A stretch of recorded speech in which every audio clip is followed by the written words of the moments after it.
देखिए, ये हमारे चैनल का पहला पॉडकास्ट है और इस पॉडकास्ट में काफी नेक्स्ट लेवल प्रश्न उत्तर की एक बातचीत होगा।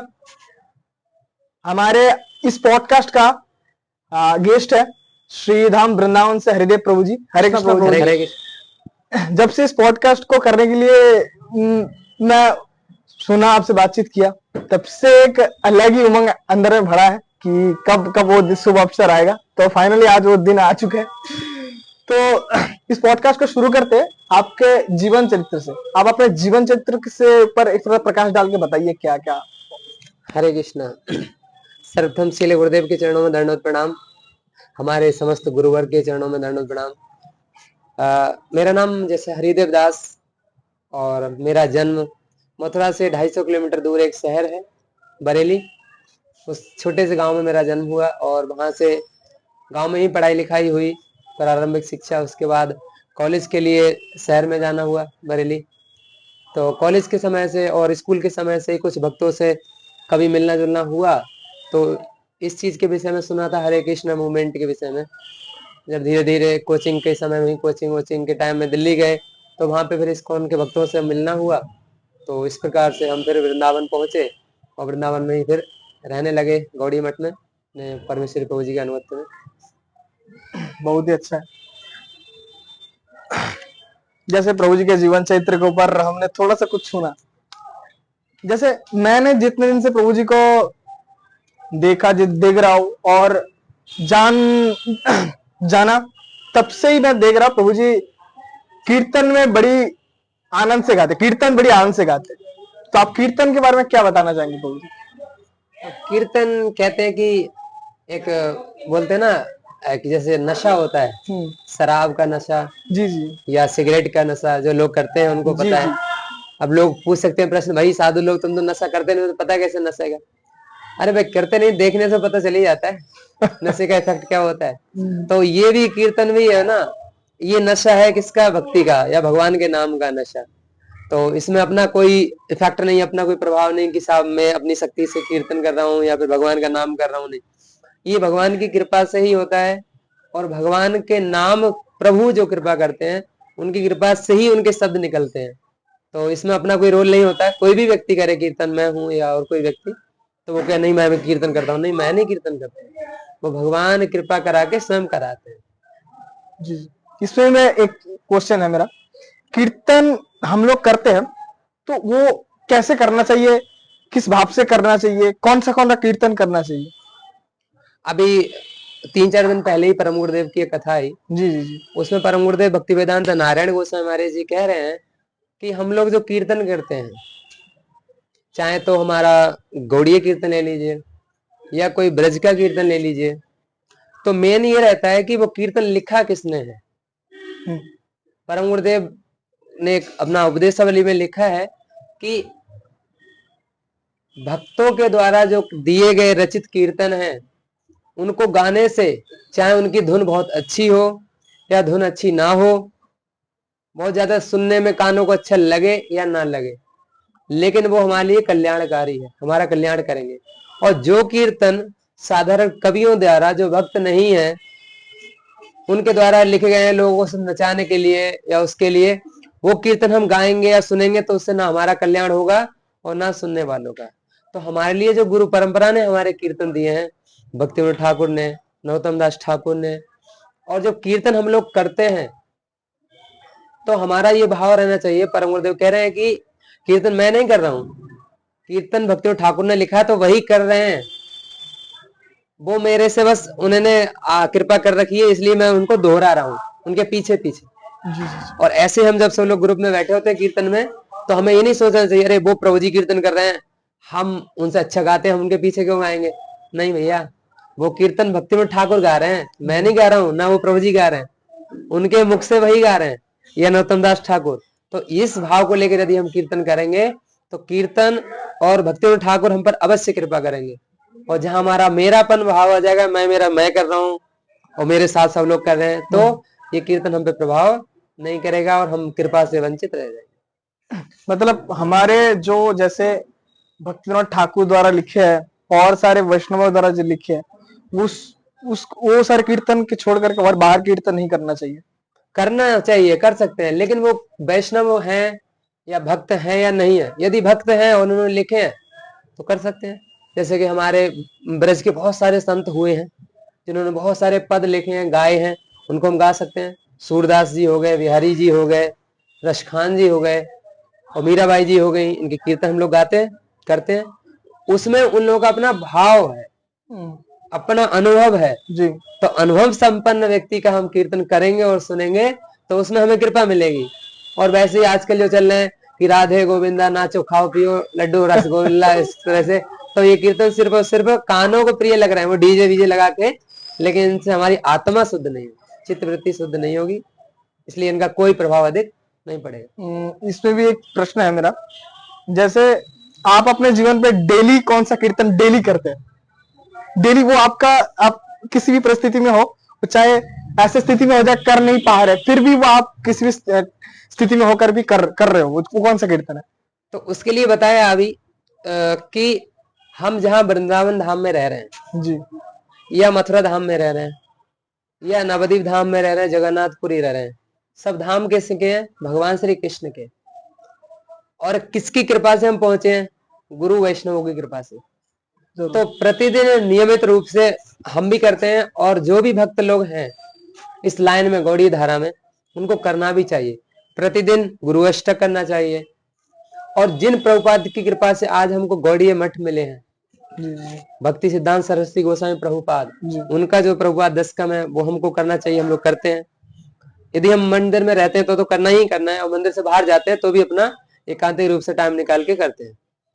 गुरु परंपरा का कीर्तन हो गया, जिसमें हमारा कृष्ण है तो चतुर्मुख कृष्ण से लेके और हमारे गुरुवर्ग तक जो गुरु परंपरा आती है वो वैष्णव वंदना, ये 4-5 कीर्तन हमको प्रतिदिन नियमित रूप से करना चाहिए, जिस किसी स्थिति में क्यों ना हो।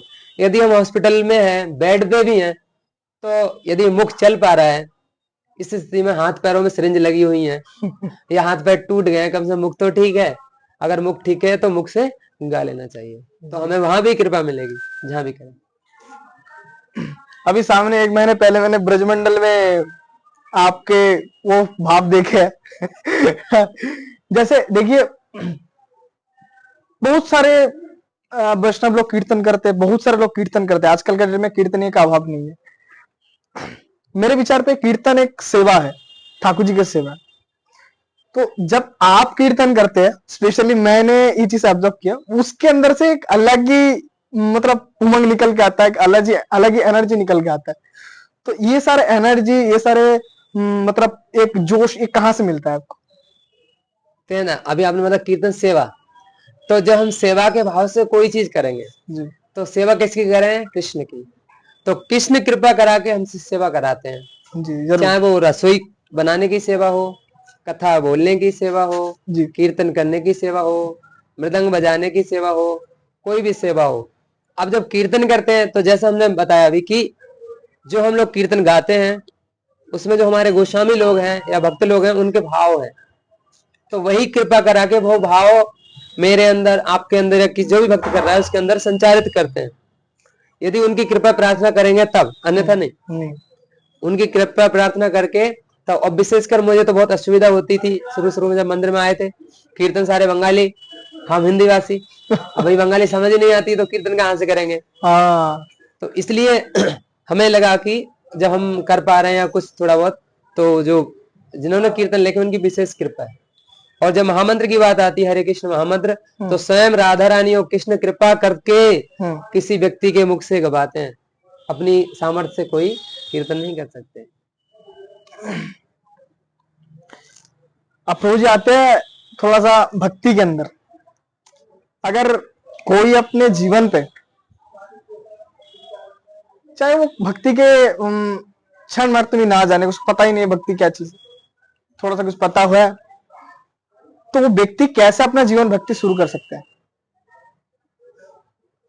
देखिए, भक्ति जो है ना किसी के करने से ना कराने से। प्रहलाद महाराज जब स्कूल में हैं तब उनके साथ में बहुत सारे बच्चे पढ़ते हैं। तो प्रहलाद महाराज उनको कह रहे हैं कि भक्ति करो भक्ति करो। तो प्रहलाद महाराज से जो बच्चे हैं वो कह रहे हैं नहीं, भक्ति तो हम लोग बड़े होके करेंगे, बचपन में क्यों भक्ति करें। ठीक है। उसके बाद हिरण्यकश्यपु ने बहुत बार प्रहलाद महाराज को मारने की चेष्टा की। तब प्रहलाद महाराज वहां पे कह रहे हैं, हिरण्यकश्यपु से प्रसंग है उसमें भागवतम में, कि मतिर्ना कृष्णे परताः स्वतोवा मिथो अभिपद्येत ग्रह व्रता नाम अदांत गोबिर विशताम तमिश्रम पुनश्चर्वित चर्वणा नाम।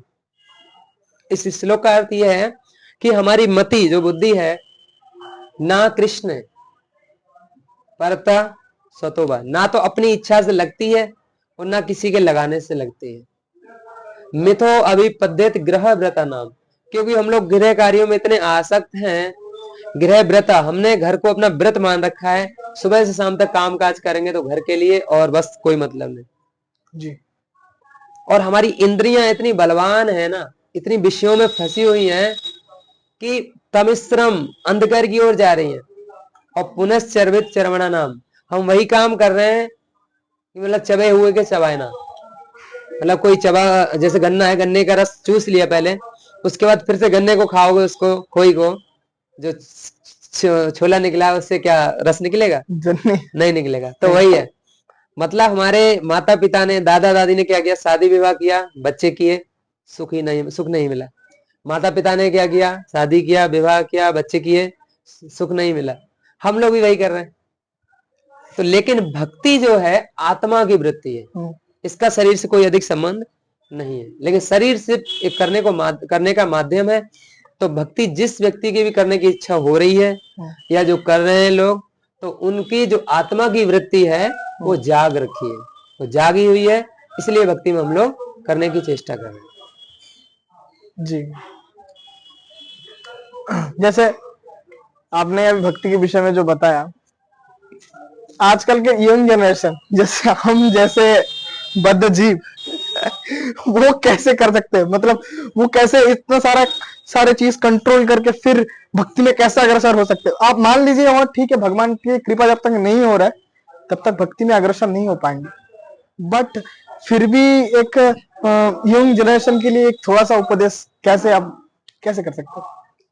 अब देखिए, अभी समय बात है कि यंग जनरेशन तो भैया यंग जनरेशन के लिए उपदेश, हम तो कोई बड़े उपदेशक नहीं कि हम कोई संदेश देंगे। YouTube में तरह तरह के संदेश मिल जा रहे हैं यंग जनरेशन को, लेकिन क्या जनरेशन परिवर्तित हो रही है? नहीं हो रही है। नहीं। क्योंकि जब तक हमारी जीव की जो मुख्य वस्तु है कि जीवे स्वरूप हो कृष्ण नित्यदास, जब तक व्यक्ति को ये चीज पता नहीं चलेगी, बताई नहीं जाएगी, तब तक भगवान की भक्ति नहीं करेगा। तब हमको ये नहीं पता मैं कौन हूँ, मैं इस जगत में क्यों आया हूँ, मुझे क्या करना है। जब तक इस प्रकार के प्रश्न हमारे हैं और ये हमको पता नहीं चलेंगे, हम भक्ति तो दूर रही, संसार में जीवन भी ठीक से नहीं जी सकते। असंख्य जीव हैं, कीड़े मकोड़े की तरह जिंदगी, सुबह से शाम तक गधे की तरह काम करते हैं, 8 9 10 11 घंटे।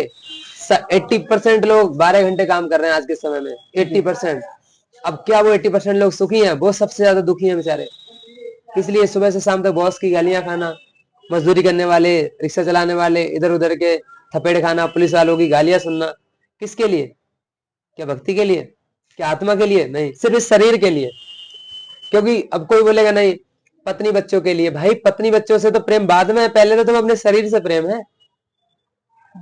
जब कहीं थोड़ी सी लड़ाई हो जाती है, या फिर हम लोग सिगरेट पीते हैं, शराब पीते हैं, कोई नशा करते हैं, तब पत्नी के और बच्चे के विषय में सोचते हैं क्या? नहीं। किसके विषय में सोच रहे हैं? सिर्फ अपने विषय में। तो व्यक्ति अपने आप से ही प्रेम करता है, किसी और से नहीं। अगर किसी और से प्रेम करेगा ही तो वो कोई गलत काम ही नहीं करेगा। कोई बोले नहीं मैं तो अपने बच्चों के लिए ये कर दूंगा, वो कर दूंगा, तू नहीं कर सकता। अगर तू कर सकता है तो जरा सी बीड़ी सिगरेट नहीं छोड़ सकता, चाय नहीं छोड़ सकता। किसके लिए? बच्चों के लिए। अगर भाई लंबा जियोगे तो बच्चों के साथ ज्यादा रहोगे, पत्नी को अधिक टाइम दोगे। अब समय से पहले 40-50 साल में मर जाओगे तो कहां समय दोगे? तो इसका मतलब हम किसके लिए कर रहे थे सब कुछ? अपने लिए। और जब तक अपने लिए सब कुछ करते रहेंगे, अब अपने अंदर जो बैठा है आत्मा, उसके लिए करेंगे, तब हम भक्ति में जुड़ेंगे, और उससे पहले हम नहीं जुड़ सकते। बहुत ही सुंदर प्रभु जी, ये दिमाग में अभी तक मेरा मतलब आया नहीं है ये विचार, कभी भी आया नहीं, कभी भी ऐसे विचार, सूक्ष्म विचार आया नहीं। लगभग लगभग मैंने अपने बड़े सीनियर गुरु भाई लोगों से सुना हूं कि आपका 8 साल तो 8-10 साल के करीब हो गया मठवास में। तब मठवास लेकर के क्या आपका सुझाव है, क्या बोलना चाहेंगे मठवासी को लेकर के या मठवास को लेकर के? देखिए, प्रभुपाद जी ने, भक्ति सिद्धांत सती गोस्वामी प्रभुपाद जी ने मठ बनाए किस लिए? मठ शब्द का अर्थ होता है मठंती, बसंती, पठंती यत्र छात्र, मतलब जिस स्थान पर छात्र रहते हैं, पढ़ते हैं, कुछ सीखते हैं, कुछ उस स्थान को मठ कहते हैं। जी चाहे वो गौड़ीय मठ हो या कोई गुरुकुल वाला मठ हो या जी कोई भी समझ लो, जी मठ उस स्थान को कहते हैं। अब हमारे गौड़ी मठ की विशेषता ये है कि यहाँ पे छात्र लोग, बच्चे लोग आते हैं, रहते हैं, पढ़ते हैं, ब्रह्मचर्य का पालन करते हैं, सन्यासी ले रहते हैं, सभी तरह से उनका काम क्या है, सुबह से शाम तक भक्ति की क्रियाएं करना। जी अब मठवासी जीवन का मुख्य उद्देश्य होना चाहिए, मठवासी जो भी जितने भी मठवासी हैं वो एक आचार्य का कार्य कर रहे हैं। मठवासी जो है, जो मठ में भक्त लोग आ रहे हैं, नए लोग आ रहे हैं, वो उस व्यक्ति से जो पहले रह रहा है उससे कुछ सीखते हैं। तो जो पहले मठवासी आए हैं मठ में, ब्रह्मचारी हो या सन्यासी हो, तो उनका जीवन एक आचार्य की तरह होना चाहिए। आचार्य के मतलब होता है आचरणवान, कि सामने वाला व्यक्ति आया उससे कुछ सीखे। कि सुबह ही महाराज, ये सुबह प्रभु जी उठ के करते क्या है, सुबह मंगल आरती उठे, अरे मंगल आरती में दर्शन करते हैं, बिना स्नान करे आ जाते हैं और मंगल आरती के बाद जाके सो जाते हैं, तो वो बच्चा क्या सीखेगा? इसलिए जो पहले मठवासी आए हैं, तो मठवासी जीवन का मतलब ही ऐसा है कि जीवन को एकदम आचरवान बना देना। सुबह मंगल आरती होगी, उससे 1 घंटा पहले कम से उठ जाना है, उठ के स्नान ध्यान करके जैसा भी संभव हो हरिनाम करके मंगल आरती ठाकुर जी के सामने दर्शन करना है। जी बिना स्नान करे ठाकुर जी का दर्शन करना अपराध है।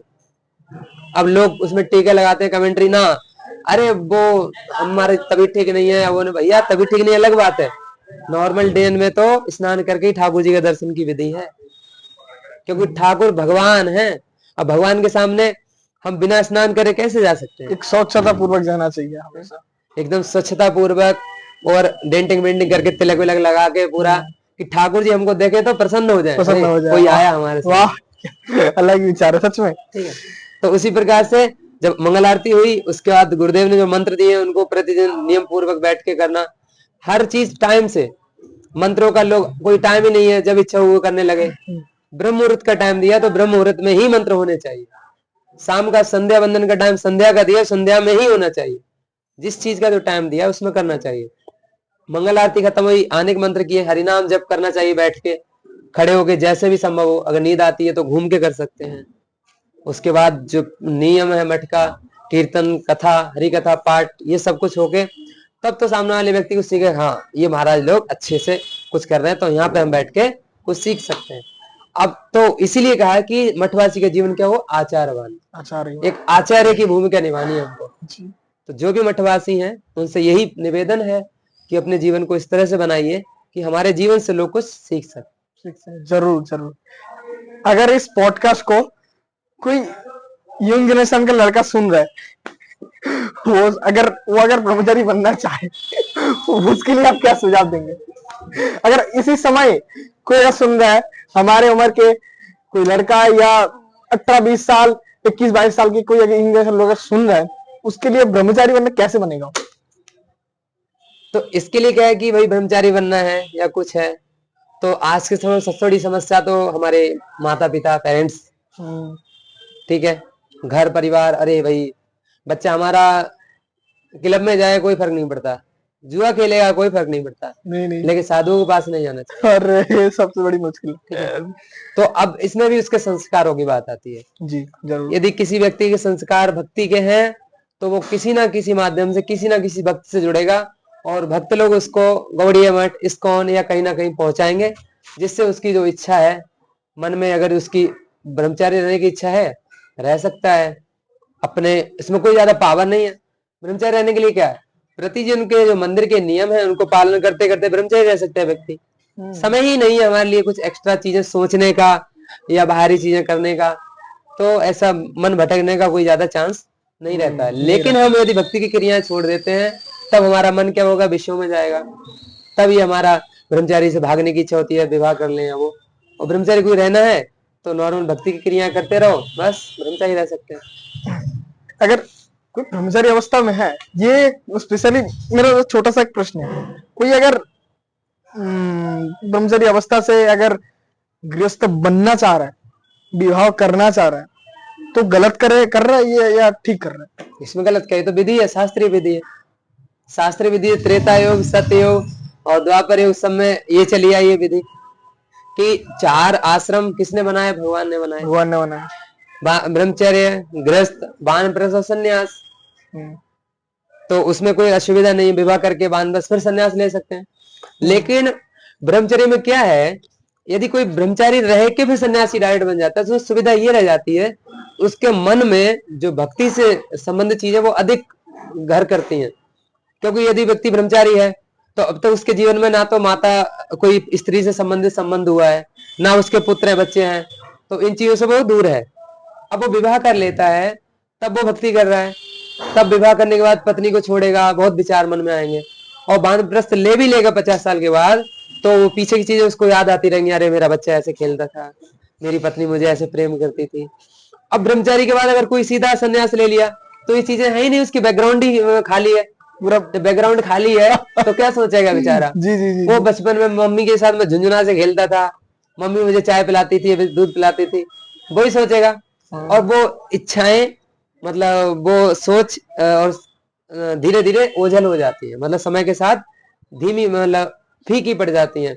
अभी हम लोग देख लो, भक्ति को छोड़ दीजिए, नॉर्मल जीवन में देखिए, जो बच्चे लोग स्टूडेंट हो गए हैं और अपने कैरियर को लेके पढ़ाई कर रहे हैं, क्या वो बचपन के विषय में सोचते हैं कभी अपने?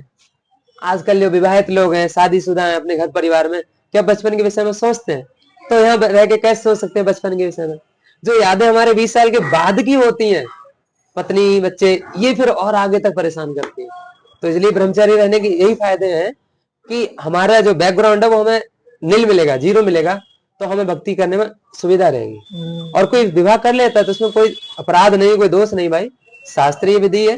ब्रह्मचारी के बाद गृहस्थ में प्रवेश कर सकता है यदि कोई व्यक्ति ब्रह्मचारी नहीं रह पा रहा है, उसकी इंद्रियां उसको परेशान कर रही हैं, या फिर शरीर का जो धर्म है उसको नहीं रोक पा रहा है, शरीर के वेग को, विवाह कर सकता है, विवाह के बाद भक्ति कर सकता है, कोई असुविधा नहीं। बहुत ही अच्छा। बहुत ये कंफ्यूजन काफी सारे लोग का होता है, आज बहुत सारे लोग क्लियर हो गए।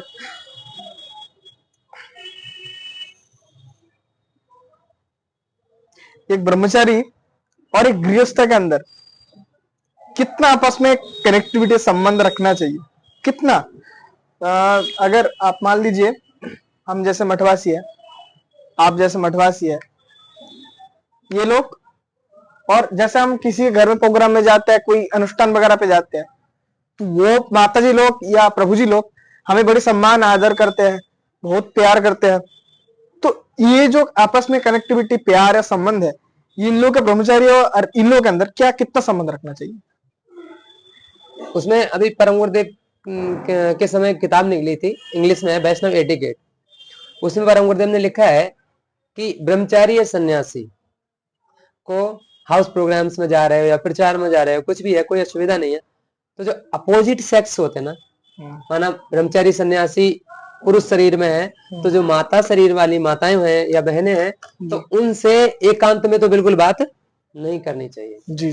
बाकी सबके सामने है तो हरे कृष्णा या जो भी कुछ एक दूसरे से पूछना है पूछ सकते हैं, लेकिन एकांत में बैठकर बात नहीं करना चाहिए, इससे असुविधा हो सकती है। इससे अगर चलो माना हम ठीक है, ब्रह्मचारी मजबूत है, स्ट्रांग है, किसी तरह की कोई भावना उसके मन में नहीं है, सन्यासी के मन में कोई भावना नहीं है, और वो माता जी भी ठीक है, सुरक्षित है अपनी जगह पे, लेकिन लोग क्या कहेंगे? लोग भी तो नेगेटिव ले जा सकते हैं, और हमारी इंद्रियां भी इतनी कमजोर है कि फिर हमारी इंद्रियां भी मचल सकती है। इसलिए कहा है कि जो एक दूसरे के अपोजिट, विपरीत लिंग हैं, उनको साथ में नहीं रहना चाहिए।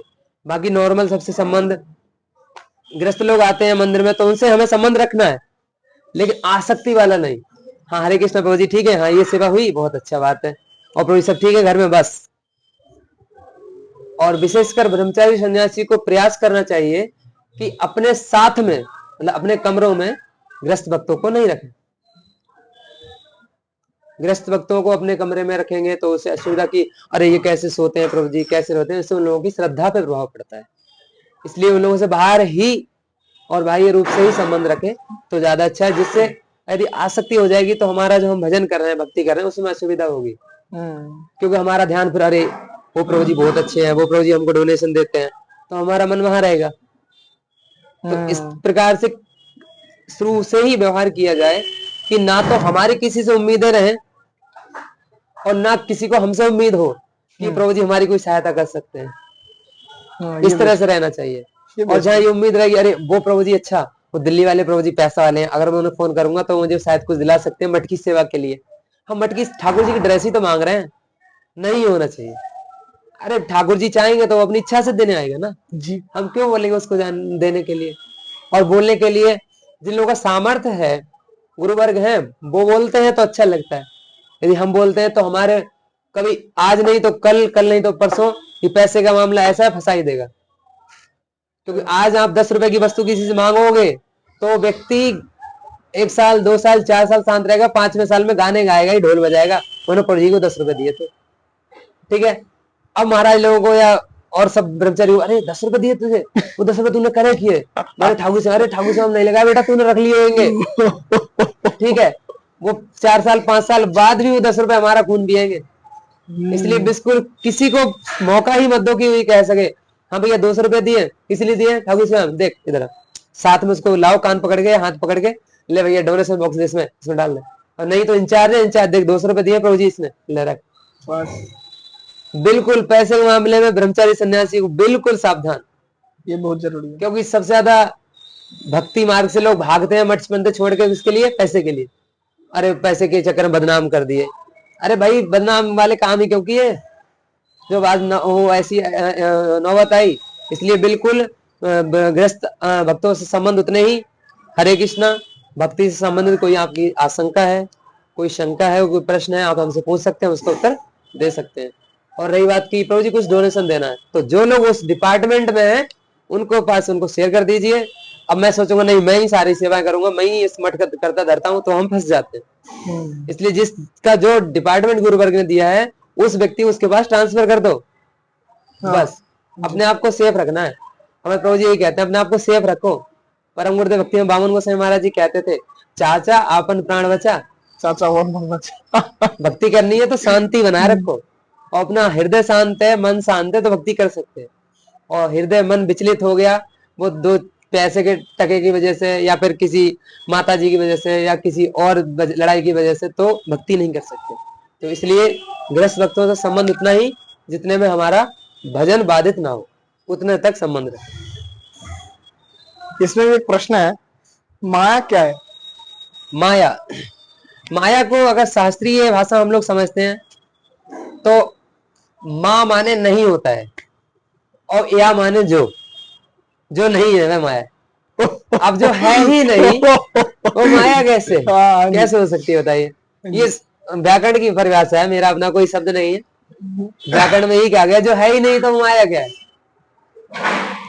माया ना तो स्त्री है, ना पुत्र है, ना धन संपत्ति है, कुछ माया नहीं है। अब लोग चलो मठवासी रहे, ब्रह्मचारी सन्यासी हैं, अरे वो लड़की ना माया है, ठीक है यार, तुम घर में माँ के गर्भ से पैदा हुए ना, तो तुम्हारी माँ तुम्हारी माया होगी, तुम्हारे घर में तुम्हारी बहन नहीं थी। सेम क्वेश्चन ये हर कोई व्यक्ति बोलते हैं, यार लड़की माया है, वहां जाओ मत, ये जाओ मत हो। मैं ये सेम क्वेश्चन, यही सेम आंसर सुनना चाह रहा था। तो घरों में तुम्हारे हमारी बहनें नहीं थी क्या, तो वो माया हो गई। मान लिया हम उनके साथ रहे 20 साल 18 साल, जो जितना साल रहा, कभी माया नहीं थी, अब वो माया हो गई। ये सिर्फ मन का भ्रम है हमारे। जी। वो शास्त्रों ने इसलिए कहा है कि हम कहीं उनमें आसक्त, जैसे बहन आगे रोए, भैया तुम ब्रह्मचारी बन गए, हमारे साथ घर में चलो ना, हमारे आप अकेले भाई हो, कहीं उस ममता से व्यक्ति पिघल ना जाए जी। उसके लिए कहा है कि इनसे थोड़ा सा दूरी बना के रखो, कि अरे माया माया माया, इससे नहीं होता है। ऐसे भय करने से ना तो हम भक्ति कर सकते, शास्त्र कहते हैं, हर कोई कहता है, बड़े लोग कहते हैं कि हर पराई स्त्री को अपनी माता और बहन की दृष्टि से देखो। जरूर जरूर। अगर माता और बहन समझ लिया तो माया कहां से होगी? हाँ, जब वो हमारी माता है और बहन है तो माया का प्रभाव कहां से आया? अब माया वो व्यक्ति समझ रहा है जो उसको काम की दृष्टि से देख रहा है, वो उसको माया समझ रहा है, तो माया उसके लिए है, जी जी हमारे लिए नहीं है, सबके लिए नहीं। तो अब ये अपनी विचारधारा देख लो, अपनी विचारधारा का शुद्ध है तो हमारी माँ और बहन है, और विचारधारा गलत है, काम के भाव है, तो वो माया है, ये माया है। सब डिपेंड करता है अपना विचारधारा के ऊपर। बहुत ही सुंदर। अब माया, माया का डेफिनेशन सुनने की बात मेरे मन में भगवान की डेफिनेशन सुनने का मन कर रहा है। भगवान कौन है असली? तो भगवान के लिए क्या है कि भगवान होता है गुण, और वान माने युक्त। तो जिस व्यक्ति में सर्व गुण संपन्न है, जो सर्व गुण होते हैं, अब गुण गुण कौन है? गुण है 6 गुण स्पेशली: ऐश्वर्य, समग्रस, वीर्यस, यश सा श्रेय, ज्ञान वैराग्य, षडांग भग इतिंगना। इस प्रकार से ये 6 गुण बताए। ऐश्वर्य समग्रस, संपूर्ण ऐश्वर्य है, वीरस बलवान है, वीर है जी। यश जिसकी ख्याति पूरे विश्व ब्रह्मांड में है, श्री सुंदर है, ज्ञान और वैराग्य से युक्त है, जो ज्ञानी है, परम ज्ञानी है, और वैराग्य भी जिसमें कूट कूट के भरा हुआ है। ऐसे जो 6 गुण जिस व्यक्ति में है वो भगवान हो सकता है, और ये किसी व्यक्ति में हो ही नहीं सकते। अगर किसी कोई व्यक्ति बहुत सुंदर है, बहुत सुंदर है, हो सकता है, लेकिन वो गुणवान नहीं होगा, ज्ञानवान नहीं होगा। अगर ठीक है, गुण भी है, सुंदर भी है, ज्ञानवान भी है, तो बैरागी नहीं होगा, संसार में आसक्त होगा, फंसा हुआ होगा। ठीक है, अब कोई व्यक्ति के पास बहुत ज्यादा संपत्ति है, बहुत ज्यादा संपत्ति है, तो बेचारा इतना ज्यादा फंसा रहता है पैसे में, वो बैराग्य हो ही नहीं सकता, बैरागी कभी हो ही नहीं सकता जी। और किसी व्यक्ति के अगर पूरे ब्रह्मांड का पूरा राजा है, तो राजा तो और ज्यादा बेचारे प्रजा के चक्कर में फंसा हुआ है। तो ये जो चीजें हैं एक दूसरे में लिप्त ना होना, तो ये सिर्फ भगवान के अंदर है, वो कृष्ण के अंदर। बचपन से हम लोग देख सकते हैं ऐश्वर्य, भगवान के ऐश्वर्य देखो, बचपन से ही अगासुर छोटे छोटे 6 दिन की उम्र में, और इतनी बड़ी 21 किलोमीटर की पूतना आई, भगवान ने उसको मार दिया, ये ऐश्वर्य। वीर वल, अगासुर, बकासुर, चाणूर, मुश्रिक, बड़े बड़े असुर आए बचपन में, 5-7 साल की उम्र में सबको मार दिया छोटे से बालक ने, ऐसा बल था उनका, बलवान। यश, पूरे ब्रजवासी या हर जगह उनका यश है। द्वारका में कंस भी भयभीत रहता था जिनसे, कंस मारने के लिए उनको मथुरा में बुलाए थे। श्री, सुंदर की बात आती है तो भगवान कृष्ण से सुंदर कोई हो ही नहीं। कभी तो कह देते हैं कृष्ण ही सुंदर है, बाकी सब छछूंदर। छछूंदर जानते हैं? छछूंदर बंगला में दूर क्या बोले? छछूंदर के मतलब होता है, आई थिंक मैं ही भूल रहा हूँ, जो चूहा होता है ना, चूहा, हाँ, चूहे के जैसे ही थोड़ी इसके मुंह थोड़ा लंबा होता है। हाँ हाँ हाँ, आई थिंक वो उसको कहते हैं छूचा, कहते हैं छूचा। हाँ, छूचा तो, कहता है। तो कभी लोग कहते हैं कि कृष्ण ही सुंदर है, बाकी सब छछूंदर। अब कृष्ण इतने सुंदर हैं, इतने सुंदर हैं, पूरे विश्व ब्रह्मांड की जितनी भी लक्ष्मियां हैं सब उनके चरणों की धूल प्राप्त करने के लिए चेष्टा कर रही हैं। राधा रानी जो परम सुंदर है, वो भी किसके लिए लालाए थे? कृष्ण के लिए। तो कृष्ण इतने सुंदर है। उसमें ब्रजवासी में सवैये में आता है कि कृष्ण तू लड़का बना है, अगर कहीं लड़की बना होता ना तो कट जात गले करोड़न के, करोड़ों लोग तुझे पाने के लिए, इस विवाह करने के लिए गले काट के मर जाते एक दूसरे के। कृष्ण तू इतना सुंदर है। अब सोचो कृष्ण कितने सुंदर है। ठीक है, कितने गुण हो गए? ऐश्वर्य, वीर्य और यश और श्री, 4 चीज हो गई। ज्ञान और वैराग्य, ज्ञान की बात है, कृष्ण के अंदर ज्ञान देखो, 64 दिन में सारे शास्त्र, 64 कलाएं सीख ली। और जो भगवत गीता के 700 श्लोक आज हमको पढ़ने के लिए, नॉर्मल पढ़ने के लिए 3 से 4 घंटे लगते हैं, 4 घंटे कम से कम पढ़ने के लिए सिर्फ, वो भी उच्चारण ठीक नहीं होता है। पता है अर्जुन को कितने मिनट में सुनाई? सिर्फ और सिर्फ 45 मिनट्स में। जो 700 श्लोक भगवत गीता के हैं, अर्जुन को भगवान ने सुना दिए 45 मिनट में, और अर्जुन ने भी समझ लिया। तो ज्ञान क्या था उनका।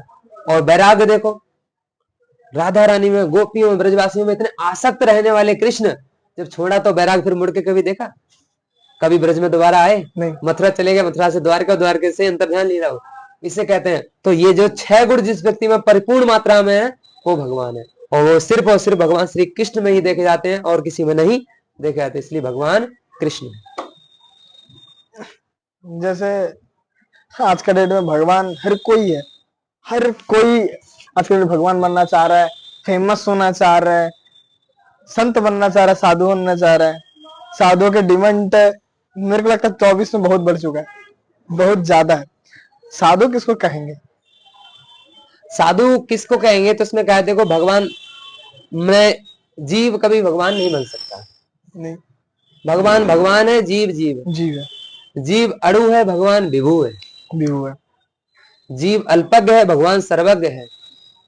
जीव एक जगह रह सकता है, भगवान सर्वत्र रह सकता है, तो इसलिए भगवान नहीं बन सकता। अब रही बात साधु संत की, तो साधु कौन है? इसके लिए इसीलिए जीव गोस्वामी ने कहा है कि साधु वह है जो स्वयं साधन कर रहे हैं और लोगों को उसमें लगा रहे हैं जी। और जो सत वस्तु को धारण करता है वह साधु है। अगर कोई व्यक्ति स्वयं आचरण कर रहा है, स्वयं साधन भजन कर रहा है जी। और दूसरों को लगा रहा है तो वह साधु है। लेकिन आचारवान है ना, आचारवान, आचरण भी होना चाहिए। सिर्फ टीवी पे, पॉडकास्ट पे, यूट्यूब में बोलने से नहीं होता। यदि भक्त लोग कभी हमसे मिले तब गाली ना दे। और यही होता है, हम लोग देखते हैं यूट्यूब पे, महाराज वाह क्या सुंदर कथा बोली, जब महाराज जी के पास गए महाराज जी से मिलने तो कुछ और ही देख रहे हैं। ये होता है, भागवत तो बड़ी सुंदर सुंदर बोली जा रही है, स्टेज पे बैठ गए बड़े सिंहासन पे, व्यासपीठ पे, और जब व्यासपीठ से नीचे आए तो बोतल भी चल रही है, सिगरेट भी चल रही है। कथा वक्ता लोग ऐसे हैं सच में, तो सारे नशा भी करते हैं, सारी चीजें करते हैं। तो अब उनके प्रति हमारी श्रद्धा कैसे बनेगी? तो ये देखना है, जिस व्यक्ति को हम साधु समझ रहे हैं कभी इससे मिलने की चेष्टा तो करो, कभी उससे मिलके उसका आचार विचार को तो देखो। सिर्फ बाह्य रूप से सुनने से हम किसी को साधु नहीं मान सकते, और साधु मान सकते तो उसको कहा है अंधश्रद्धा। अंधश्रद्धा फिर वो अच्छी नहीं है, उसमें हमारा नुकसान होता है। फिर बाद में अरे वो बाबा तो ऐसे निकले, वो बाबा ऐसे निकले, बाबा ने थोड़ी कही हमें तुम ऐसा समझ लो, कोई बाबा थोड़ी कह रहे हैं तो हमको भगवान समझो, हमें खुद उनको भगवान समझे तो हमारी गलती है ना। जी, हमारी गलती है। अब अरे वो महाराज तो बहुत अच्छे हैं, वो महाराज ने कही तुमसे तो बहुत अच्छे हैं, अरे महाराज तो ऐसे निकले, वो महाराज तुमको बोल गया है कि हम बहुत अच्छे हैं। तो हमारी जो धारणाएं हैं मनन करने की, हम व्यक्ति को एकदम क्यों समझ लेते हैं महाभागवत। अरे भाई जैसे हम बद्ध जीव हैं तो हम किसी को जज करने की इच्छा जरूरत ही क्या है? जो उसने बोला हाँ भगवान की कथा बोली, भगवान की कथा ग्रहण करो, ठीक है महाराज कभी मिलना होगा तब महाराज से बात करेंगे, बस हमने पहले जज कर लिया ना, वो महाराज जी तो भगवान के ही अवतार हैं। अरे वो प्रभु जी तो, अरे क्या भागवत प्रभु जी, आप तो व्यास देव जी की साक्षात अवतार है। अरे भैया वो व्यास देव साक्षात आपने कौन लिया? अब 4 दिन बाद वो प्रभु जी बाई चांस कुछ गुस्सा हुआ, आपको गाली देने लगे। अरे प्रभु जी हम तो आपको व्यास देव जी समझे थे, आप हमको गाली दे रहे, वो प्रभु जी ने बोला तो हमको व्यास जी समझो। तो ये धारणा ही हमारी है कि हम किसी को गलत संत समझ रहे हैं। संत तो कोई और ही है, संत जो अपने आप को छिपाते हैं ना कि दिखाते हैं। जो दिखाते हैं चाहे मैं हूं आप हैं, या वो संत वाली श्रेणी में भी आए नहीं है। जिस दिन आएंगे उस दिन अपने आप को लुप्त कर देंगे। ये संत की परिभाषा, दिखावा बहुत कम।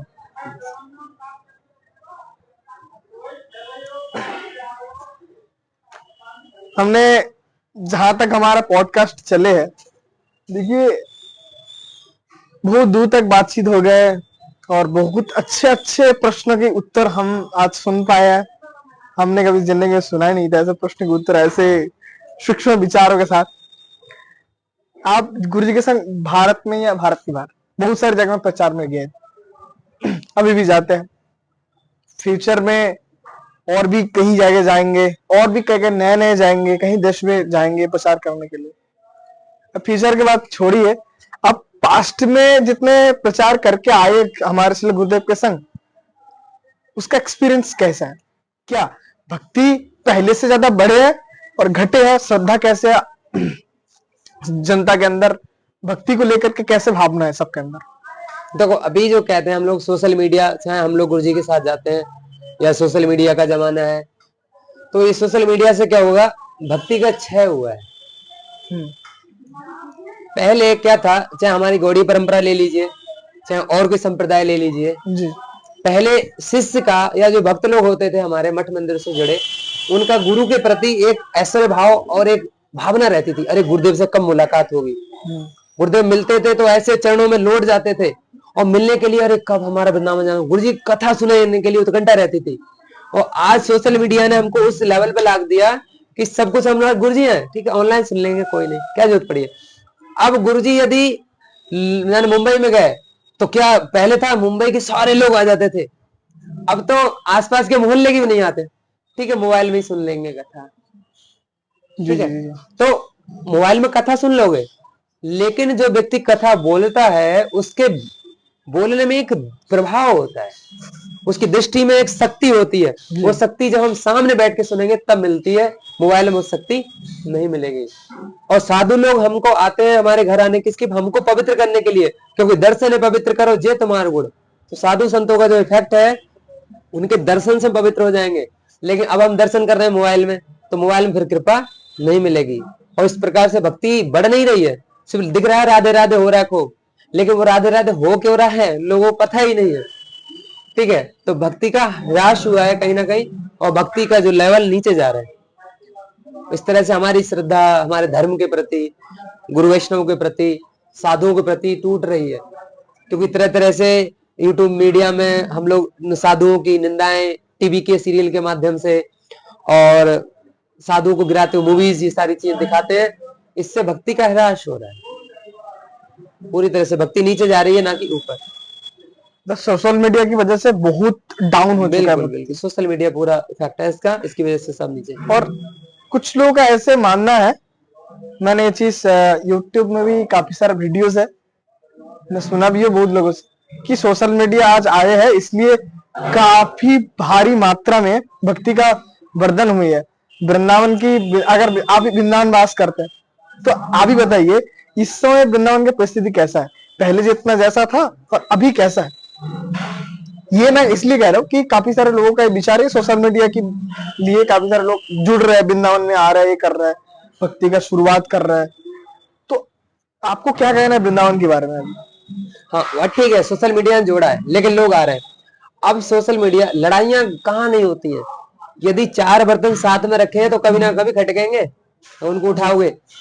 अब साधु समाज हो गया या मठ मंदिर में लड़ाइयां होती हैं, ठीक है। अब जो लोग सोशल मीडिया पे देख रहे हैं, अब उनको वो चीजें दिखाई जा रही है, तो उनकी श्रद्धा टूटेगी और रहेगी, टूटे, अरे साधु लोग लड़ रहे हैं, नहीं लड़ाइयां हर जगह। अब सोशल मीडिया नहीं होता तो ये चीजें उनके घर में नहीं पता चलती, उनको नहीं पता चलती, क्योंकि वो लोग यहाँ मंदिर में जब आते हैं तब तो साधु लड़ नहीं हो रहे होते हैं, वो तो अंदर की बात है। तो उसी प्रकार से इससे हमारा, और सब लोग आ रहे हैं मानी, अब यहाँ राधे राधे हजारों आश्रम है, अब हजारों आश्रम में लोग एक जगह गए, अरे फिर क्या दोबारा, अरे वो बाबा तो वैसे कर रहे हैं, श्रद्धा टूटी किससे आई, टीवी के माध्यम से, सोशल मीडिया के माध्यम से। अरे वो महाराज जो बड़ी सुंदर कथा बोले और ऐसे ऐसे उनके बड़े बड़े वाल हैं, वो सारी चीजें देख के आए। जब महाराज जी के घर में गए और स्थिति देखी तो कुछ और ही है, तो श्रद्धा टूट रही है। तो भक्त लोग आ तो रहे हैं सोशल मीडिया से, लेकिन वो बेचारे, उनका जो श्रद्धा भाव है वो खो रहा है, उससे उनका नुकसान पूरे संसार का ही नुकसान होगा।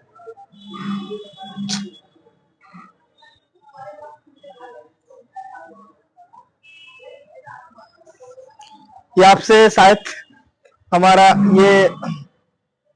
हमारे पॉडकास्ट का शायद लास्ट मोमेंट आ चुका है, काफी प्रश्नोत्तर हो चुके हैं। ये लास्ट क्वेश्चन है आपसे प्रभु जी, कि आपसे कनिष्ठ मठवासियों को, ब्रह्मचारियों को क्या भक्ति के बारे में या मठवास के बारे में क्या सुझाव देना चाहते हैं, और ये गृहस्थ को भक्ति, जैसे उसको काफी सारे लोग कहते हैं कि गृहस्थ तो बन गया तो भक्ति नहीं होगा, उनको क्या क्या कहना चाहते हैं? ये 2 क्वेश्चन कंपेयर करके एक छोटा सा आंसर दीजिए।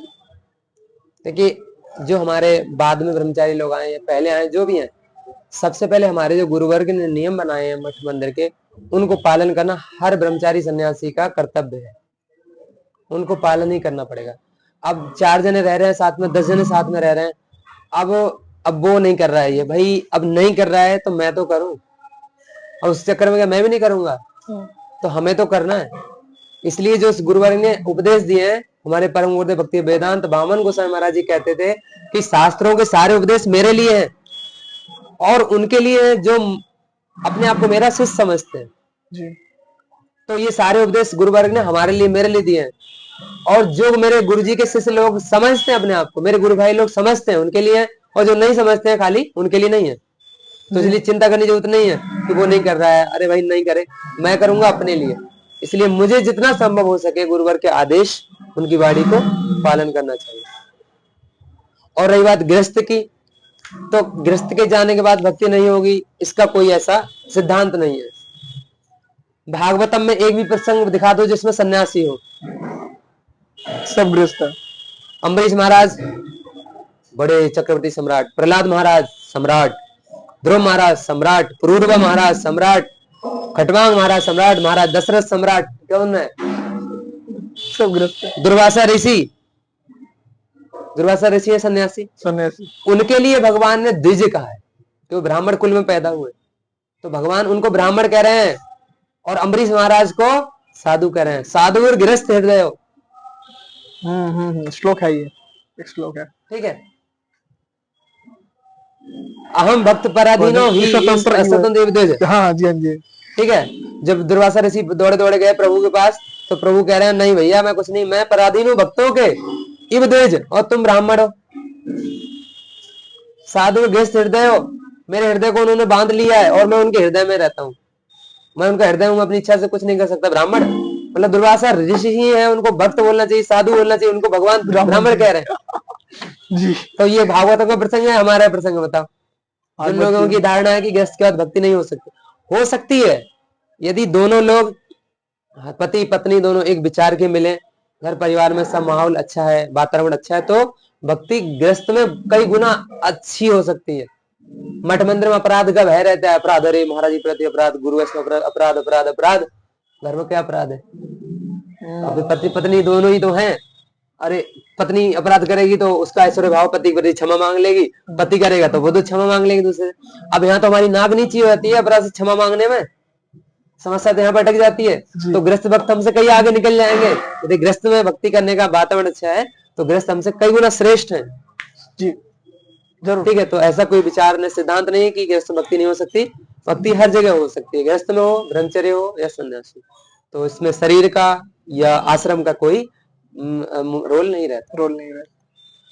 बहुत बहुत धन्यवाद प्रभु जी, इस मतलब ये सुंदर अवसर को हमको प्रदान करने के लिए, हमारे दर्शकों को इतना सुंदर सुंदर प्रश्नों का उत्तर देने के लिए। जो इतना सूक्ष्म विचार मैं आज तक सुना नहीं हूँ, इतना सूक्ष्म सच में आज तक नहीं सुना हूँ। काफी अच्छा लगा, एक अलग ही फीलिंग्स आ रहा है आपके साथ बैठ के बात करने की बात। बहुत अच्छा है प्रभु जी। इसी के साथ मैं इस पॉडकास्ट को खत्म करता हूँ। मिलते हैं एक नेक्स्ट पॉडकास्ट में कोई एक नया शख्स के संग। हरे कृष्ण।